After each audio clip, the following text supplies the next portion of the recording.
Hey, and we are the Coalition Loud and Proud Civilly Disobedient Media. We're broadcasting for the very first time the reincarnation, the reestablishment, the reopening of one of Providence's great landmarks. Of course, we're talking about the Coffee Exchange. As I like to say, a certain coffee chain that in my family we refer to now as $10, has spent $1 bazillion. It's actually formal, $1 bazillion trying to be the Coffee Exchange, and on a regular basis failing miserably. Amy Glidden was with us, no stranger to the coalition, and of course we're talking about controversies surrounding, as we affectionately refer to it here at the coalition and around Rhode Island, the RIPTA, the Rhode Island Public Transit Authority, which of course is the seminal life force behind all mass transit here in the smallish city-state known as Rhode Island. First of all, Amy, thanks for joining us. I know this is a hectic time for you. You've got probably a day or two off and right back to it. Yeah. So I want to do the deep dive right away. There's a lot of controversy has surrounded the RIPTA in the last couple of years. At one point, seemingly brought to a quiet state, a sort of a steady state, by its now chairman, Scott Avedisian. And from our perspective, his focus seemed to be genuinely on mass transportation. The last few months haven't been kind to either the RIPTA or Mr. Avedisian. A number of events going on, culminating in the call from the Rhode Island Senate President for the demand, if you will, for the resignation of Mr. Avedisian. You and your organization, you are the co-chair. And by the way, just to explain, RI Transit Riders has a formal role, has a role in the process at the RIPTA. This is not, I was going to say, I don't want to diminish it. This is, in addition to being a transit rights organization, in addition to being a voice for Rhode Island transit riders from around the state, from virtually every background, this does have a capacity with RIPTA in having a formal advisory role. Is that a good way to describe it? Actually, we have the opposite. So we have no official role. Wow, okay, I'm sorry. I thought you guys were looked to... Independent grassroots. It's a common misperception, no worries. But we do consult with RIPTA, we do work with them, we're just not officially affiliated with them yet. But I understand why you would think that, because we do work with them. Right. Is that something you'd like to formalize more, or do you think it's a good balance right now? We moved away from that. We used to be called RIPTA Riders Alliance, and we didn't want people thinking we were associated with RIPTA, so we've moved away from that with renaming Rhode Island Transit Riders. Okay. In the last couple of years, there's been significant discussion, we'll call it controversy, surrounding the future of Kennedy Plaza, which is, if you will, the spiritual home in one sense of RIPTA. Its operations are on the south end of Providence, but the true focus, the true hub is in Kennedy Plaza. What has that been resolved to your organization's purpose? What are your thoughts on that? Yeah, so the Kennedy Plaza, has been, under attack basically for a number of years, and it keeps getting redone over and over again with promises that it will be better this time. And instead, it's kind of fallen to a state of disrepair. And I don't want to put that all in RIPTA. A lot of that has been the city. If I were a conspiracy theorist, I might say that they want, the plaza to fall into disrepair so they can move people out of it. Right. But the Dorn Street hub would be, an indoor facility built on Dorn Street, and, Rhode Island Transit Riders thinks that, an indoor hub could be good for passengers. However, the process has been very secretive, and we see a lack of funding. Rhode Island Finance Committee, RIPTA Finance Committee came out that it's going to cost about $200 million, and they have like $20 million. So, we got to see whether that's going to be financially viable or not, and it shouldn't be on RIPTA to provide that. We're talking about a quasi-public agency here. Does RIDOT have to beg for money for its projects? So, I think RIPTA is kind of more or less going along with this. The project of the Dorn Street Hub didn't originate with RIPTA. Providence Foundation and a couple of other downtown organizations advanced that, and now we have a controversial lobbyist, lobbying for that within the General Assembly.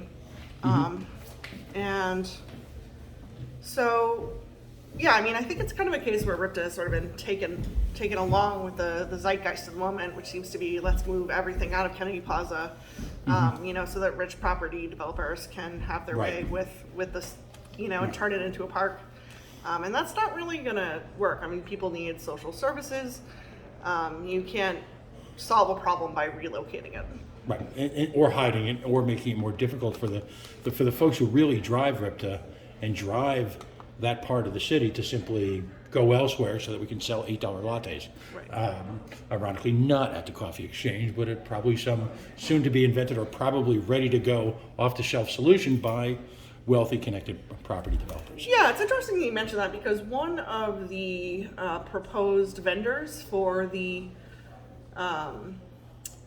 downtown to kind of replace or supposedly go alongside the terminal was the shop that would have been run by the Dune brothers, and their fish sandwiches cost $12.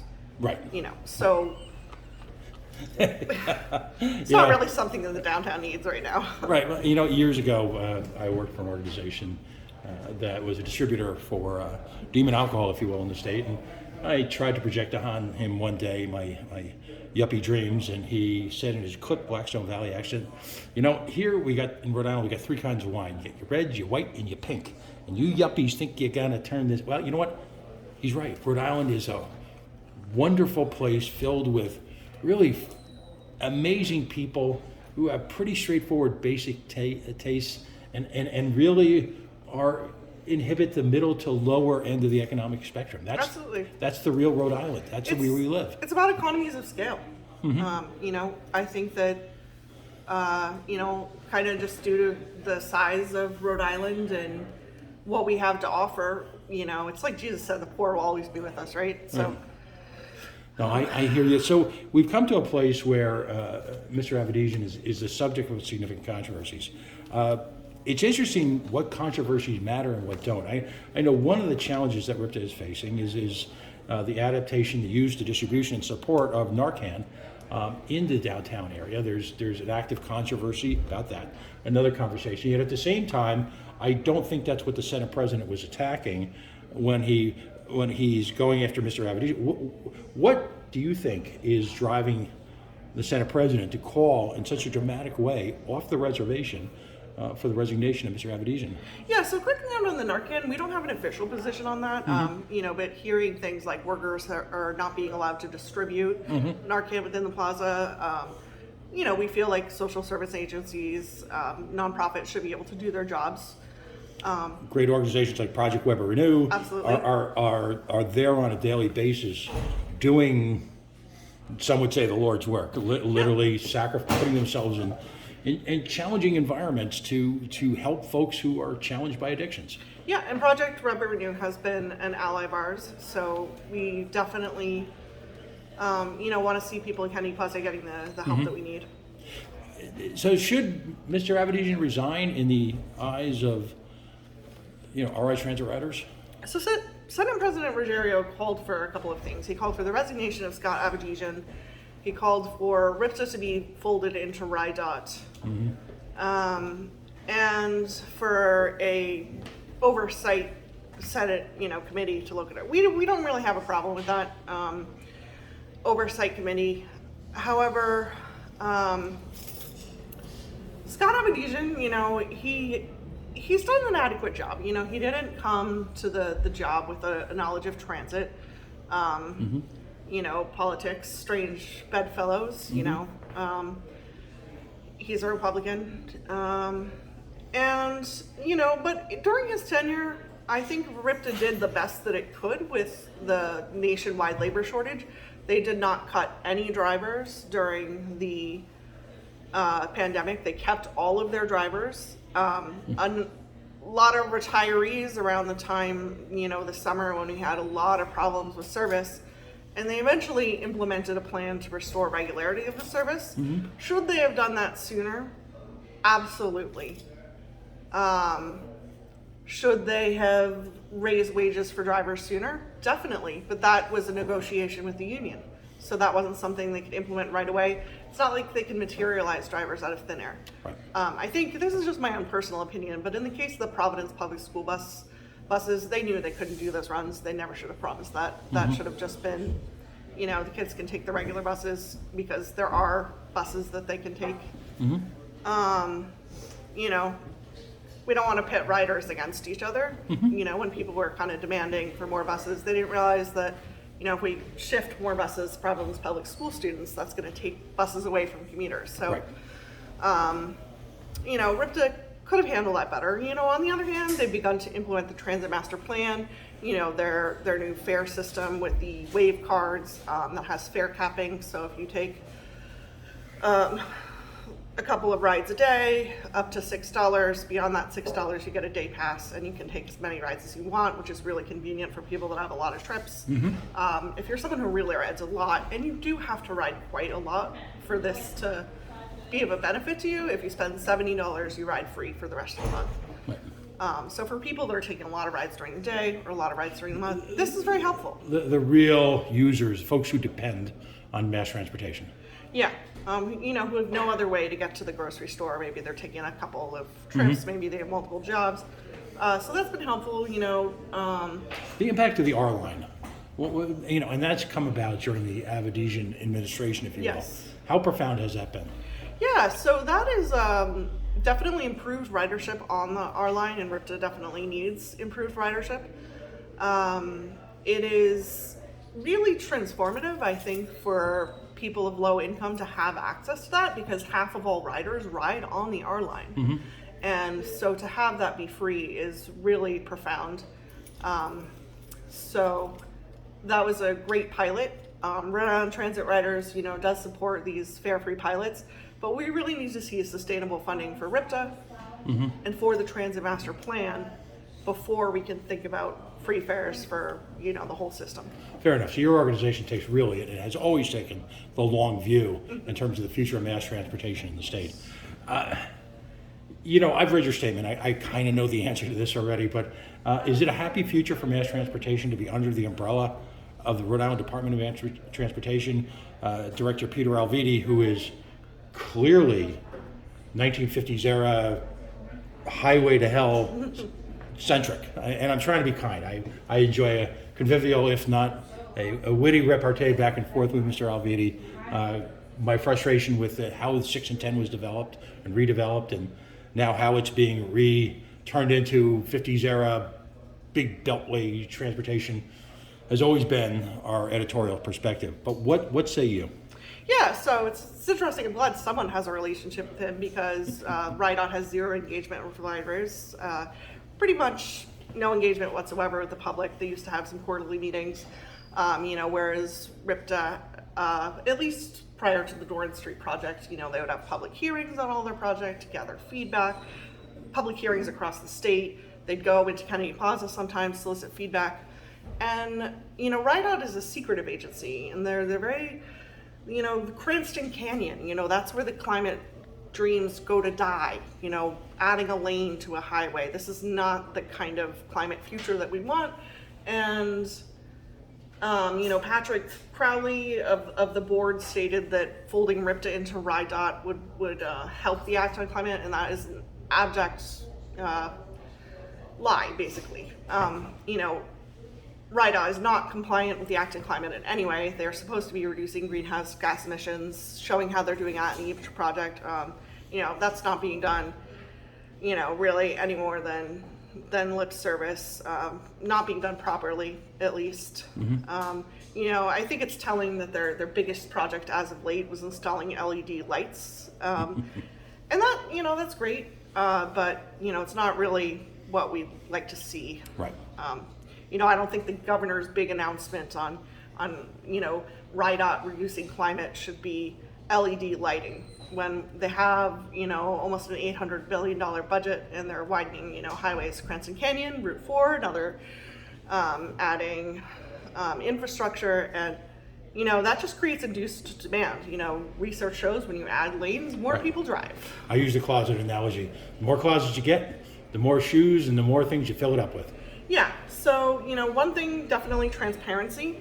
Another thing, folding RIPTA into RIDOT would not be very easy. RIPTA has an entirely separate pension system with 800 employees. the union was overwhelmingly condemned this idea of folding RIPTA into RIDOT, ATU 618, the local RIPTA union. They voted overwhelmingly to condemn the merger last time. So, and the rest of the board, except for Patrick Crowley, we'll see what they say. Normand Benoit, chairman of the board, has already come out against this idea. There's, and I think, you did speak to, what's Rogerio's motivation? I think this was very reactive. RIPTA has always been the scapegoat for everything. Right. And I think this is about, possibly there could be something going on behind the scenes. Crowley, big union, Ruggiero, big union. Right. I mean, transit agencies around the country are facing similar challenges. Huge disruptions in ridership because of the evolution, if you will, of home work, working at home versus working downtown. If you look at the District of Columbia, where I was this weekend, downtown is now empty. So all of that mass transportation and all the money that went with it is now somewhere else or nowhere. Well, RIPTA ridership has gone down significantly, but they're providing over 800,000 rides a month. So, for such a small state, that's pretty robust. Right. And that can grow. Implementing the transit master plan, getting some crosstown routes, that would be plans to expand on Mineral Spring Avenue, Eddy Street, Park Ave in Cranston. Really, doing that can definitely increase ridership, more frequent service. There's a lot of frustration from the northwestern part of the state, both in the Woonsocket area as well as the rural western part of the state, for the lack of transportation, mass transportation that's afforded them. And it seems like there's an opportunity there to enliven Woonsocket, for example, with increasing routes up to there and actually trying to build, and that may be part of the long-term plan, but it just seems to me that, again, from our perspective, that the Senate President's reaction is in fact reactionary. Do you think it has, from your perspective, do you think it has legs? I really don't think so. Shikarchi is a fan of Scott Avedisian, and I don't see a lot of support for Ruggiero coming out. It's kind of random people here and there. There's no consensus. So I hope this idea dies very quickly, as it did in 2020. Excellent. I've got to ask you, it's only been 24 hours. In a move that caught many by surprise, David Cicilline is resigning from the United States Congress, and there will be an open seat. Now, my understanding is that your organization does not do formal endorsements, but I would imagine you're going to be looking to the race and at least providing some analysis as to who is mass transit friendly. Yeah, absolutely. I think Megan Kalman has been a huge proponent of transit, has got some funding ideas for RIPTA. We would be sad to see her go off to Congress, actually, because she's done so much for Rhode Island. Another candidate, Nerva LaFortune, big transit proponent. And then we've also got John Goncalves running, another transit proponent. So definitely, with so many great transit candidates running, hopefully someone will get to the top. Excellent. Well, we look forward to your analysis of that in the future. I certainly, again, appreciate you taking the time today to sort of elaborate on these issues. They're complex for a significant part of the state that it may not be as mass transit centric as RIPTA, the transit riders are. It's illuminating because it displays the importance of issues that resonate within the urban core that may do less so. Thank you. Let's talk soon. Thank you so much.